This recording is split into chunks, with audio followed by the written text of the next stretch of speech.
How's it going? Fox again for sound design tutorials. Part 2 in a little mini series of this progressive house track that I've been doing. It's another Absynth patch again today.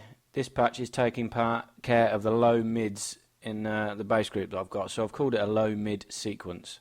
So it's a real straightforward patch in regards to the oscillators. It's got a lot of movement with the sound. I've modulated the input decibel on the wave shaper with an envelope. So yeah, that's where I get all the movement from. So as usual, I'll show you the sound on its own.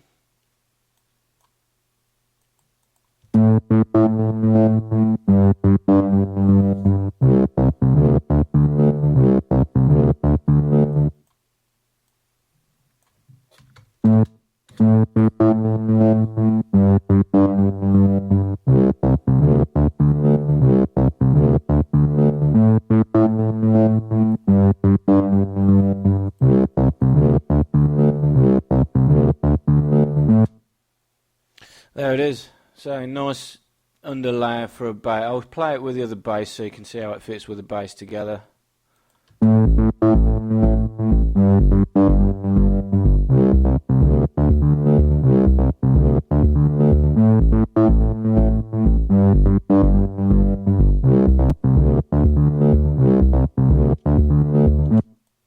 The other part of the bass is the main subby part of the bass, which reacts nicely with a kick. So yeah, for now we'll just go over this patch. So I'll go ahead and create a new instance of Absynth. Oscillator A. I kept it on single. I changed it to a saw filter 2. Transposed it -12. And then I pushed it up slightly to 0.0012 just to detune it slightly. I set the phrase at 0.032. I don't use any filters on any of these three oscillators. The only filter I use is on the master section. The unison for this I set to 2 to help thicken it up a bit. Transpose these unison voices 0.037. Very small amount, but I say when you detune all of them in this small amount in different directions, it helps thicken it up a bit. So yeah, that's it for oscillator A. No filter, no mod. Oscillator B. I'll show you it just with oscillator A actually.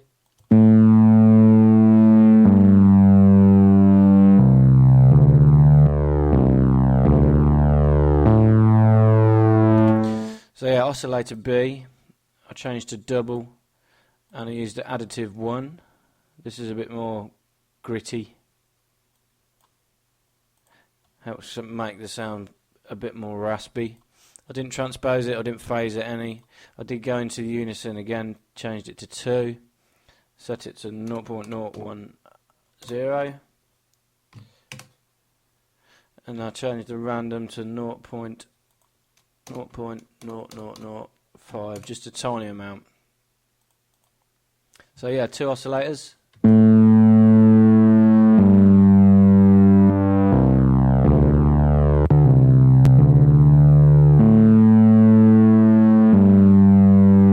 You can hear the additive waveform giving it a little bit of grit. So yeah, oscillator B. I changed this to double as well. I kept this on sine wave just to create a subby sort of element because it was going to go with my bass. I transposed it down -12. Kept the phase on 0. Put the unison on 4 to this. Transpose it 0.012. A little bit more than the other two. Kept the random at 0. Mod, again I didn't do anything with. Oh, I did do something with the mod for oscillator B. Sorry, I kept the balance on 0.5 as it was. I kept it on sine and just transposed this up ever so slightly to 0.130 and the phase to 0.02. So yeah, 3 oscillators.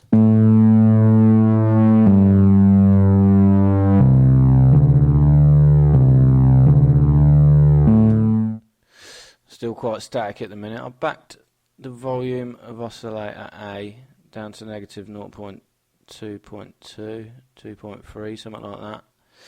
This one -1.7, and I kept the volume for like the sub element on full, so it really cut through. I did use a mod on this third one. I say I didn't use anything on the first two. No filter for this again. The mod I used was a ring mod. kept it on a sine wave, kept it on hertz. The frequency was really low, 0.127, balance 0.03.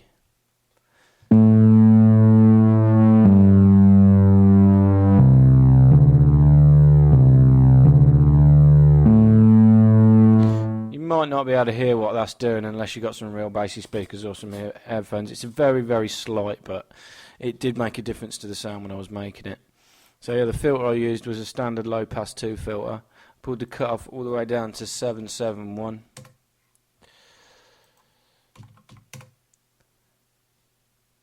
I didn't use any feedback. It says it's on normal as standard. I didn't use any feedback. This is the volume for the feedback down here. So yeah, with a filter,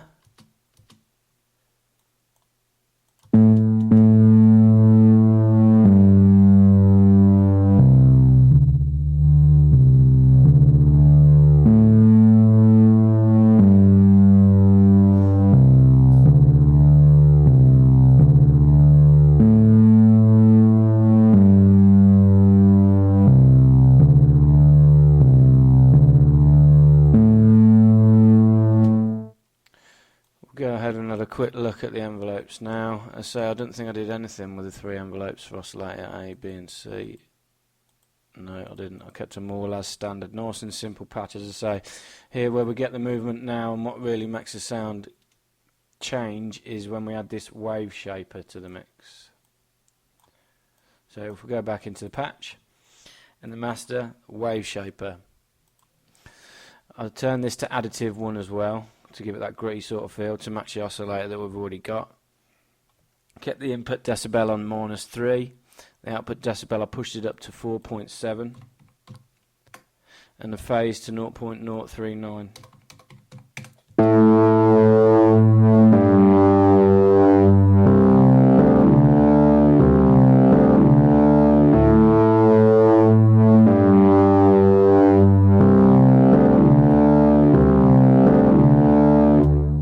So how I get the movement in the sound is by modulating the input amount of volume that's going into this wave shaper. Look, I'll play with it so you can hear roughly what we're going to be trying to achieve.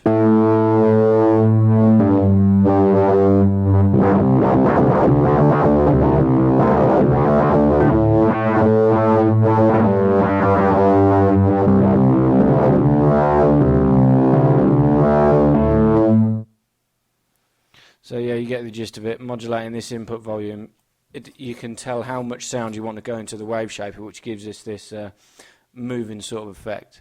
The way I did this is I modulated this amount here, the input decibel. So if you right click, create new envelope, and the envelope for this, I'll load one from a template. Load envelope from template, and it was step sequencer 18th grid. And I'll set the grid to 1/16 to keep it nice and simple. And I just played around with the pattern until I got something that I liked. I said, you can pretty much do what you want here, have loads of fun, but I'll show you how I did it. I put the first 2 boxes all the way to the top, the second one down. I'll leave this playing actually so you can hear it.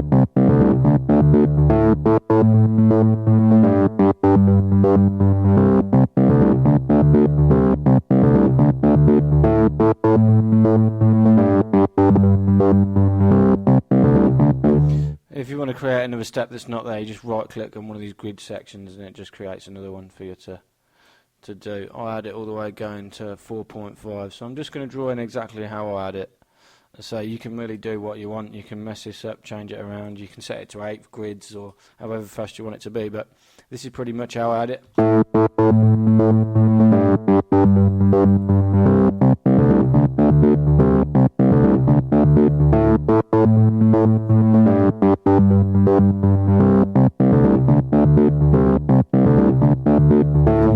Every time a new MIDI note comes in, it restarts this envelope. That's why sometimes you're hearing it just replay a small amount, because the MIDI notes are smaller. And these bigger MIDI notes that I've got in the clip, they let the sequence run all the way through.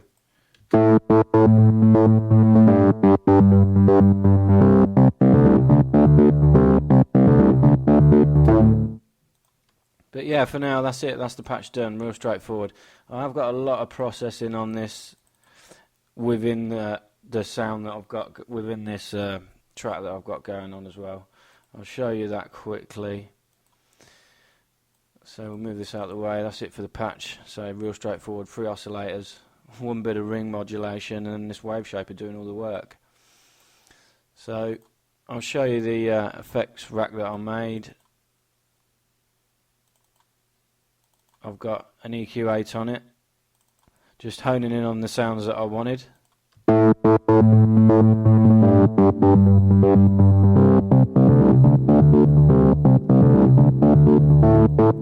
got a ping pong delay focusing on the quite low ends, and anything at 253 Hz is the center point, the lowest point, sorry.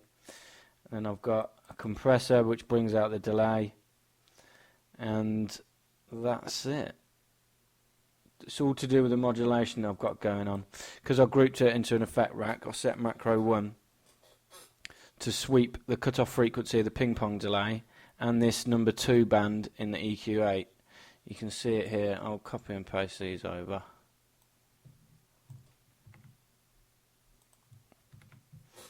So yeah, also I did the track panning. Audio effect 1 macro. This responds to this, and these little red dots here, you can see what I've got mapped to it. I'll set the macro 1 for the EQ8 to start at 120 Hz and finish at 9, which means as this dial turns round, it's going to go from 120 Hz up to 9 and then back down again following this here. The 1 frequency A I did just at the start, which just pulls this number 1 in and then pushes it out at the start. I've also done the track panning to go left and right as it goes on. So yeah, I'll show you it with this modulation on now.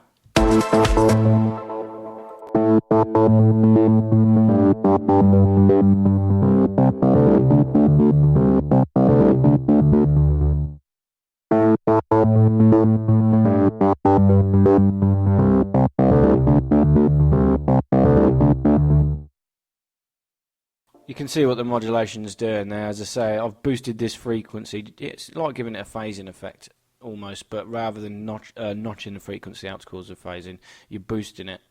So yeah, it just helps give more movement to the track as it's going along. The track panning, I've panned from -26 left to +26 right as it goes on through the 4-bar loop, just to give it a bit more movement. As I say, this 1 frequency A is this. Just at the start of the track, it was a little bit too beefy as the note come in. So again, I set it to -634 Hz and then let it come back to let the bass in as it goes on.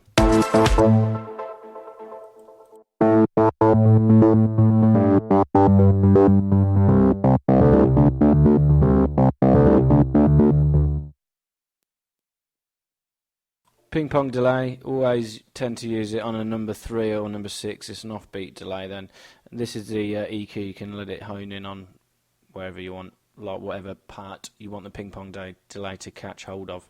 Again, I've got this EQ sweeping, so it's affecting different parts of the sound as it goes through it. I've set it to roughly the same as what the EQ8 was doing, but starting a little bit higher. I didn't want it to bounce any of the lows at all, so I set it at 253 to 900. So with the delay on,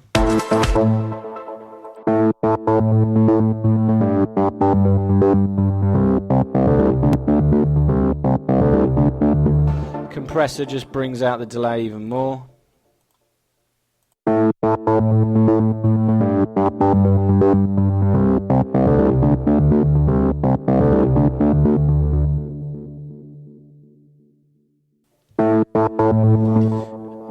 I used an EQ8 at the end then just to tame, and there was a couple of unwanted frequencies because I was boosting this effect. It was giving me a little bit more than I wanted, so I just pulled down ever so slightly on this 2 frequency at here, around about 161 Hz. It just helped keep everything in check.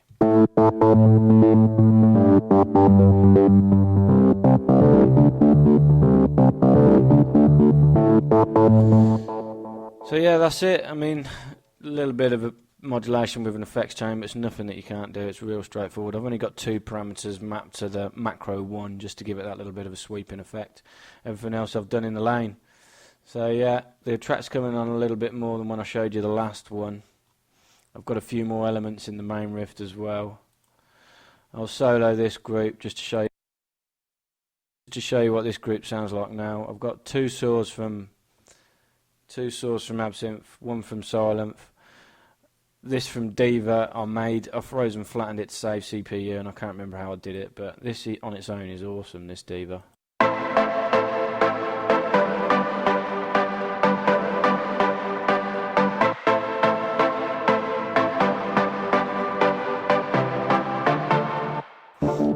Epic pluck that I made with Diva there. It was real straightforward. I think it was just a couple of saw waves. A lot of modulation on it again, effects rack. I say nothing you can't do, a bit of saturation, ping pong and reverb. The other 2 saw waves were with Absynth, 1 was Silent, and then the pluck that I went through in the other one. So yeah, this is the main riff now with the bass, that low mid and everything in.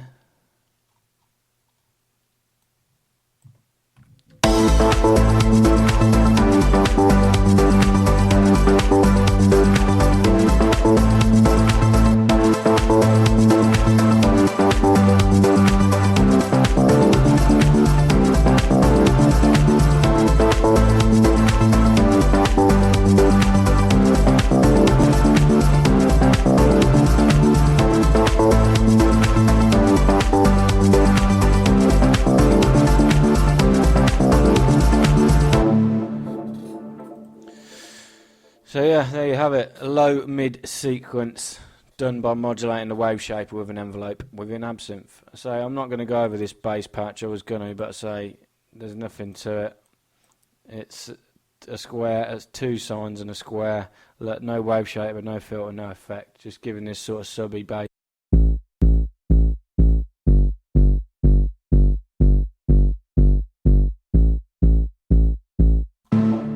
So not really worth me going through a tutorial on that, I'll be wasting everybody's time.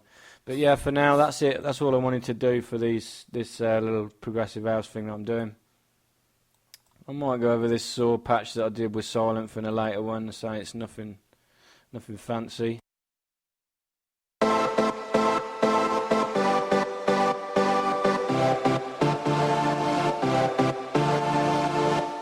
It's very similar to the tutorial that I did in the last one for the saw ones with Absynth.